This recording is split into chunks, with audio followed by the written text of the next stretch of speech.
देखिए, हमारे शरीर में लगभग 5 से 5.5 लीटर ब्लड है। ये पूरे शरीर में ट्रेवल करता रहता है न्यूट्रिशन और ऑक्सीजन को डिलीवर करने के लिए। हर एक टिश्यू में जो हम भोजन करते हैं, जो हम पानी पीते हैं, वो भी अब्सॉर्ब होकर इसी ब्लड में ट्रेवल करता रहता है। जैसे ही ये ब्लड हमारे शरीर के विभिन्न ऑर्गन की टिश्यू पर पहुंचता है, तो दरअसल ये जो ब्लड वेसल्स है, ये टिश्यू पर पहुंचने पर बिल्कुल पतले पतले सिंगल सेल के बने हुए ब्लड कैपिलरी से होते हुए ऑक्सीजन और न्यूट्रिशन को हर एक टिश्यू पर, हर एक सेल पर पहुंचाता है। पर क्या आपको ये पता है कि ये जो ब्लड कैपिलरी होती है, ये सिंगल सेल के लेयर से बनी हुई होती है, यानी बिल्कुल पतली सी लेयर से बनी हुई होती है। इसीलिए हर एक सेल के बीच में छोटा सा गैप रहता है, जिससे हमेशा ही इस गैप से कुछ फ्लूइड हमेशा से ही लीक करता रहता है। और ये जो फ्लूइड है, ये टिश्यू में जाकर इकट्ठा हो जाता है, टिश्यू को न्यूट्रिशन प्रोवाइड कराता है और दोबारा से वीन्स के थ्रू ब्लड सर्कुलेशन में शामिल हो जाता है। अब देखिए, मान लीजिए अगर टोटल 20 लीटर फ्लूइड हमारे इस ब्लड कैपिलरी से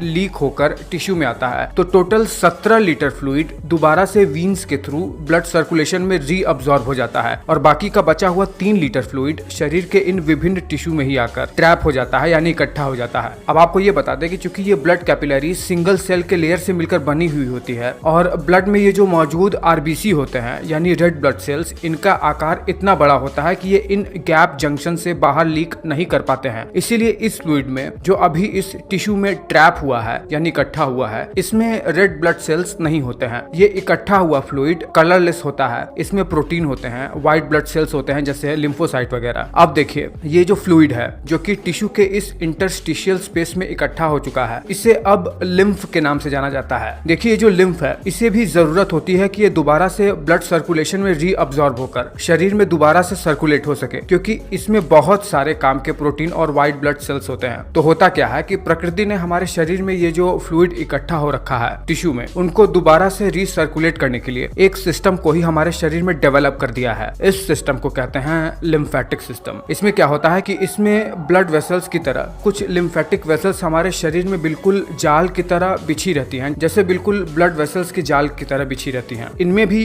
पतली पतली ब्लड कैपिलरीज होती हैं, जो टिश्यू पर आकर बिल्कुल जाल की तरह बना लेती हैं, जो कि सिंगल सेल की लेयर से ही मिलकर बनी हुई होती हैं। इसमें एक खास बात यह है कि बिल्कुल वीन्स की तरह ही इसमें भी सिंगल डायरेक्शन में लिम्फ को फ्लो करने के लिए वाल्व लगे रहते हैं। देखिए, इसमें सबसे पहले लिम्फ कैपिलरी होती है, जो सिंगल सेल के लेयर से मिलकर बनी हुई होती है। इसमें भी गैप होता है सेल के बीच में। सबसे पहले इन पतली पतली कैपिलरीज में लिम्फ अब्सॉर्ब होकर एक बड़े लिम्फ वेसल में आकर एक ही डायरेक्शन में फ्लो करने लगता है। वाल्व के कारण ये लिम्फ दोबारा से टिश्यू में रिवर्स फ्लो नहीं कर पाता है। ये लिम्फेटिक वेसल्स सीधे जाकर हमारे सर्कुलेटरी सिस्टम के मेजर वीन से जाकर जुड़कर हमारे हार्ट से होते हुए रीसर्कुलेट हो जाता है। खास बात यह है इस सिस्टम की कि इन लिम्फेटिक वेसल्स में बीच बीच में एक लिम्फ नोड नाम की संरचना होती है, जिसके अंदर बहुत सारे लिम्फेटिक टिश्यू होते हैं, जिसमें बहुत सारे इम्यूनिटी सेल्स होते हैं, जैसे लिम्फोसाइट्स वगैरह। ये लिम्फ नोड क्या करता है कि हमारे शरीर में आने वाले किन्हीं पैथोजेंस को किल करके हमारे शरीर की